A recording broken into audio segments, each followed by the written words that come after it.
Part 1 of The Yellow Wallpaper by Charlotte Perkins Gilman. It is very seldom that mere ordinary people like John and myself secure ancestral halls for the summer.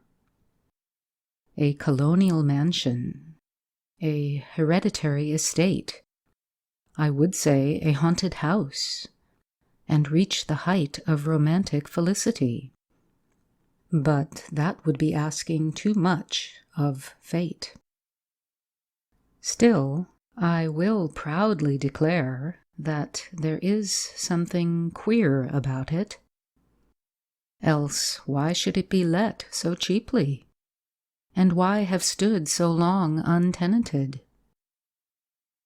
John laughs at me, of course, but one expects that in marriage. John is practical in the extreme. He has no patience with faith, an intense horror of superstition, and he scoffs openly at any talk of things not to be felt and seen and put down in figures. John is a physician, and perhaps, I would not say it to a living soul, of course, but this is dead paper and a great relief to my mind. Perhaps that is one reason I do not get well faster. You see, he does not believe I am sick. And what can one do? If a physician of high standing, and one's own husband, assures friends and relatives that there is really nothing the matter with one but temporary nervous depression, a slight hysterical tendency, what is one to do? My brother is also a physician, and also of high standing, and he says the same thing. So I take phosphates or phosphites, whichever it is, and tonics and journeys, and air and exercise, and am absolutely forbidden to work until I am well again. Personally, I disagree with their ideas. Personally, I believe that congenial work with excitement and change would do me good. But what is one to do? I did write for a while in spite of them, but it does exhaust me a good deal, having to be so sly about it, or else meet with heavy opposition. I sometimes fancy that in my condition, if I had less opposition and more society and stimulus, but John says the very worst thing I can do is to think about my condition. And I confess, it always makes me feel bad. So I will let it alone and talk about the house. The most beautiful place. It is quite alone, standing well back from the road, quite 3 miles from the village. It makes me think of English places that you read about, for there are hedges and walls and gates that lock, and lots of separate little houses for the gardeners and people. There is a delicious garden. I never saw such a garden. Large and shady, full of box-bordered paths, and lined with long, grape-covered arbors with seats under them. There were greenhouses, too, but they are all broken now. There was some legal trouble, I believe. Something about the heirs and co-heirs. Anyhow, the place has been empty for years. That spoils my ghostliness, I am afraid. But I don't care. There is something strange about the house. I can feel it. I even said so to John one moonlight evening, but he said what I felt was a draught, and shut the window. I get unreasonably angry with John sometimes. I'm sure I never used to be so sensitive. I think it is due to this nervous condition. But John says, if I feel so, I shall neglect proper self-control. So I take pains to control myself. Before him, at least. And that makes me very tired. I don't like our room a bit. I wanted one downstairs that opened on the piazza and had roses all over the window and such pretty old-fashioned chintz hangings.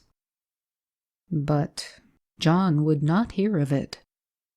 He said there was only one window and not room for 2 beds, and no near room for him if he took another.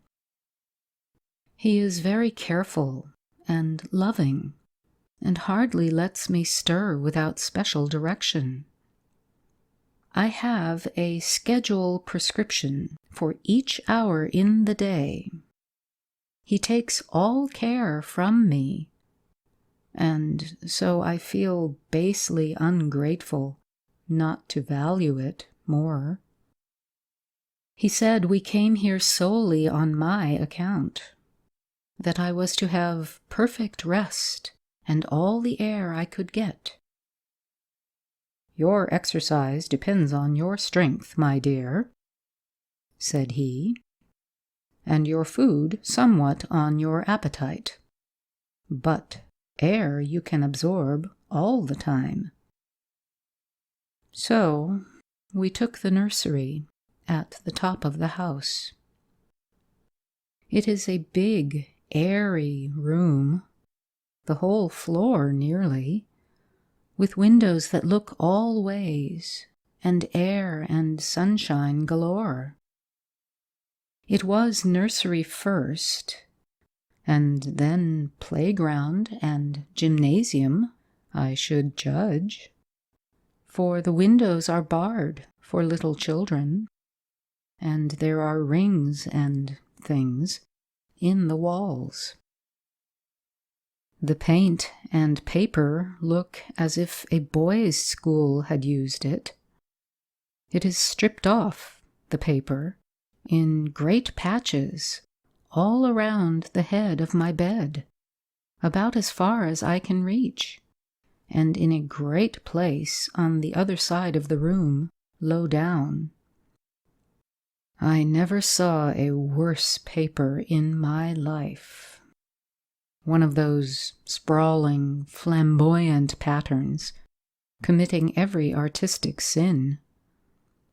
It is dull enough to confuse the eye in following, pronounced enough to constantly irritate and provoke study, and when you follow the lame, uncertain curves for a little distance, they suddenly commit suicide, plunge off at outrageous angles, destroy themselves in unheard-of contradictions. The color is repellent, almost revolting, a smoldering, unclean yellow, strangely faded by the slow-turning sunlight. It is a dull yet lurid orange in some places, a sickly sulphur tint in others. No wonder the children hated it. I should hate it myself if I had to live in this room long. There comes John, and I must put this away. He hates to have me write a word. We have been here 2 weeks, and I haven't felt like writing before since that first day. I am sitting by the window now, up in this atrocious nursery, and there is nothing to hinder my writing as much as I please, save lack of strength. John is away all day, and even some nights when his cases are serious. I am glad my case is not serious, but these nervous troubles are dreadfully depressing. John does not know how much I really suffer. He knows there is no reason to suffer, and that satisfies him. Of course, it is only nervousness. It does weigh on me so not to do my duty in any way. I meant to be such a help to John, such a real rest and comfort, and here I am, a comparative burden already.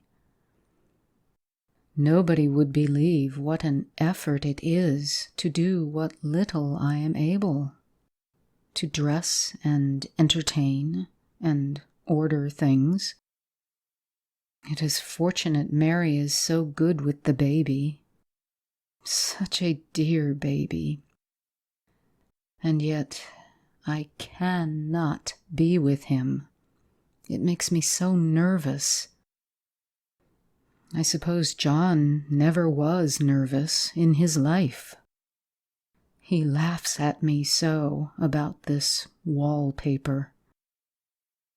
At first, he meant to repaper the room, but afterwards he said that I was letting it get the better of me, and that nothing was worse for a nervous patient than to give way to such fancies. He said that after the wallpaper was changed, it would be the heavy bedstead, and then the barred windows, and then that gate at the head of the stairs, and so on. "You know the place is doing you good," he said. "And really, dear, I don't care to renovate the house just for a 3 months' rental." "Then do let us go downstairs," I said. "There are such pretty rooms there." Then he took me in his arms and called me a blessed little goose, and said he would go down cellar if I wished, and have it whitewashed into the bargain. But he is right enough about the beds and windows and things. It is as airy and comfortable a room as anyone need wish. And, of course, I would not be so silly as to make him uncomfortable just for a whim. I'm really getting quite fond of the big room, all but that horrid paper. Out of one window I can see the garden, those mysterious deep-shaded arbors, the riotous old-fashioned flowers, and bushes, and gnarly trees. Out of another I get a lovely view of the bay, and a little private wharf belonging to the estate. There is a beautiful shaded lane that runs down there from the house. I always fancy I see people walking in these numerous paths and arbors. But John has cautioned me not to give way to fancy in the least.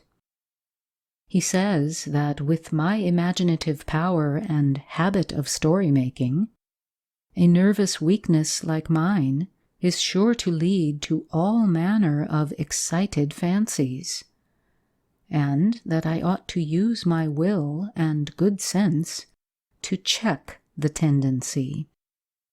So I try. I think sometimes that if I were only well enough to write a little, it would relieve the press of ideas and rest me. But I find I get pretty tired when I try. It is so discouraging not to have any advice and companionship about my work. When I get really well, John says we will ask Cousin Henry and Julia down for a long visit. But he says he would as soon put fireworks in my pillowcase as to let me have those stimulating people about now. I wish I could get well faster. But I must not think about that. This paper looks to me as if it knew what a vicious influence it had. There is a recurrent spot where the pattern lolls like a broken neck, and two bulbous eyes stare at you upside down. I get positively angry with the impertinence of it, and the everlastingness. Up and down and sideways they crawl, and those absurd, unblinking eyes are everywhere. There's one place where two breadths didn't match, and the eyes go all up and down the line, one a little higher than the other. I never saw so much expression in an inanimate thing before, and we all know how much expression they have. I used to lie awake as a child and get more entertainment and terror out of blank walls and plain furniture than most children could find in a toy store. I remember what a kindly wink the knobs of our big old bureau used to have, and there was one chair that always seemed like a strong friend. I used to feel that if any of the other things looked too fierce, I could always hop into that chair and be safe. The furniture in this room is no worse than inharmonious, however, for we had to bring it all from downstairs. I suppose when this was used as a playroom, they had to take the nursery things out, and no wonder. I never saw such ravages as the children have made here. The wallpaper, as I said before, is torn off in spots, and it sticketh closer than a brother. They must have had perseverance as well as hatred. Then the floor is scratched and gouged and splintered. The plaster itself is dug out here and there, and this great heavy bed, which is all we found in the room, looks as if it had been through the wars. But I don't mind it a bit. Only the paper. There comes John's sister. Such a dear girl as she is, and so careful of me. I must not let her find me writing. She is a perfect and enthusiastic housekeeper, and hopes for no better profession. I verily believe she thinks it is the writing which made me sick. but I can write when she is out and see her a long way off from these windows. There's one that commands the road, a lovely, shaded, winding road, and one that just looks off over the country. A lovely country, too, full of great elms and velvet meadows. This wallpaper has a kind of sub-pattern in a different shade, a particularly irritating one, for you can only see it in certain lights, and not clearly then. But in the places where it isn't faded, and where the sun is just so, I can see a strange, provoking, formless sort of figure that seems to sulk about behind that silly and conspicuous front design. There's Sister on the stairs. Well, the 4th of July is over. The people are gone, and I am tired out. John thought it might do me good to see a little company, so we just had Mother and Nellie and the children down for a week. Of course, I didn't do a thing. Jenny sees to everything now. But it tired me all the same. John says if I don't pick up faster, he shall send me to Ware Mitchell in the fall. But I don't want to go there at all. I had a friend who was in his hands once, and she says he is just like John and my brother, only more so. Besides, it is such an undertaking to go so far. I don't feel as if it was worthwhile to turn my hand over for anything, and I'm getting dreadfully fretful and querulous. I cry at nothing, and cry most of the time. Of course, I don't when John is here, or anybody else, but when I am alone. And I am alone a good deal just now. John is kept in town very often by serious cases, and Jenny is good and lets me alone when I want her to. So I walk a little in the garden or down that lovely lane, sit on the porch under the roses, and lie down up here a good deal. I'm getting really fond of the room, in spite of the wallpaper. Perhaps because of the wallpaper. It dwells in my mind so. I lie here on this great immovable bed. It is nailed down, I believe, and follow that pattern about by the hour. It is as good as gymnastics, I assure you. I start, we'll say, at the bottom, down in the corner over there where it has not been touched, and I determine for the 1000th time that I will follow that pointless pattern to some sort of a conclusion.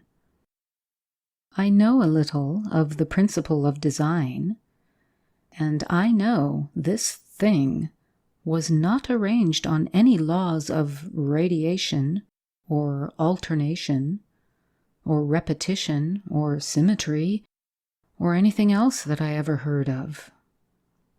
It is repeated, of course, by the breadths, but not otherwise. Looked at in one way, each breadth stands alone.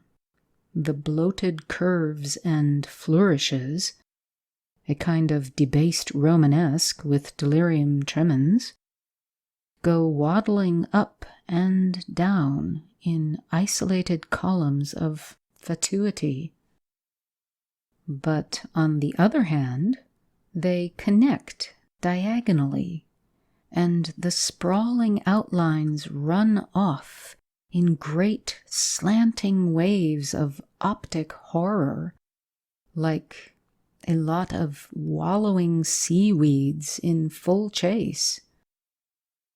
The whole thing goes horizontally, too. At least it seems so. And I exhaust myself in trying to distinguish the order of its going in that direction. They have used a horizontal breadth for a frieze, and that adds wonderfully to the confusion.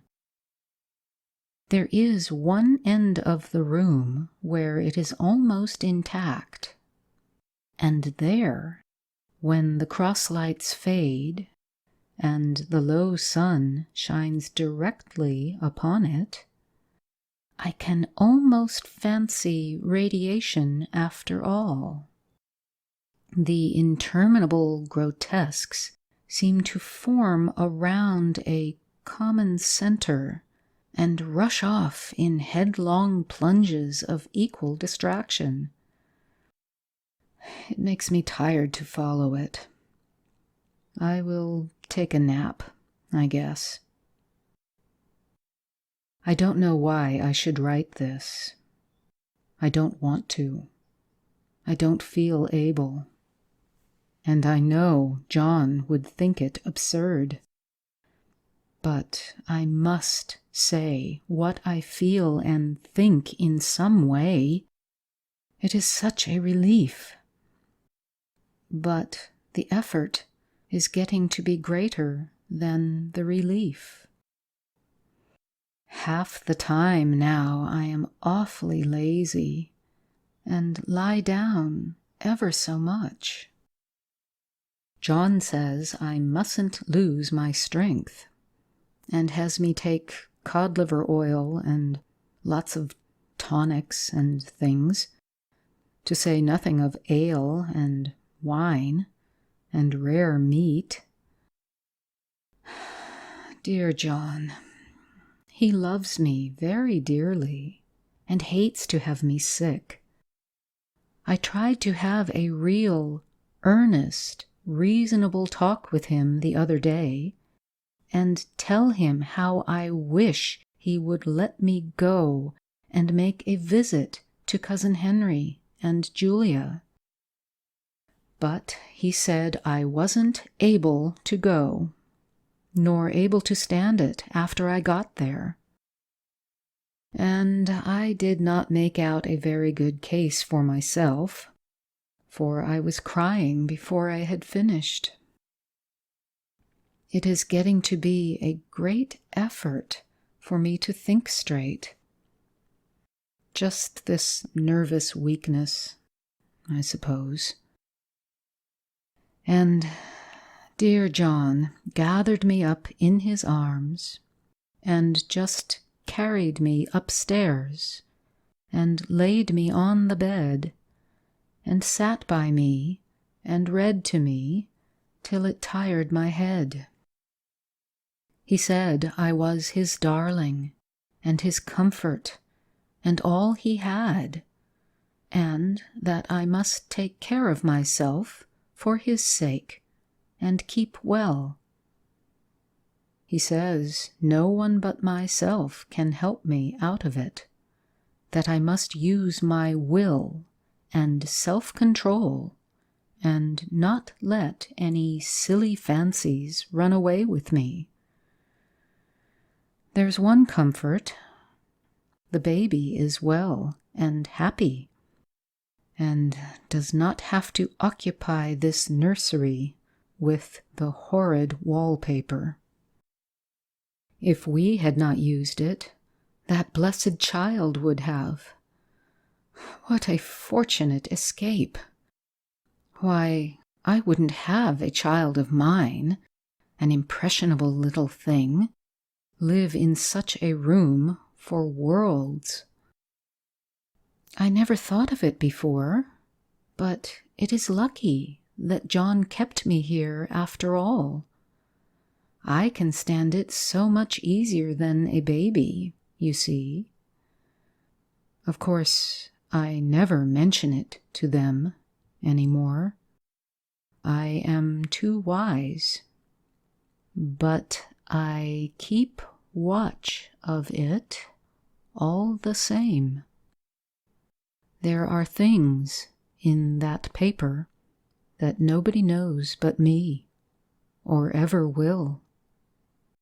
Behind that outside pattern, the dim shapes get clearer every day.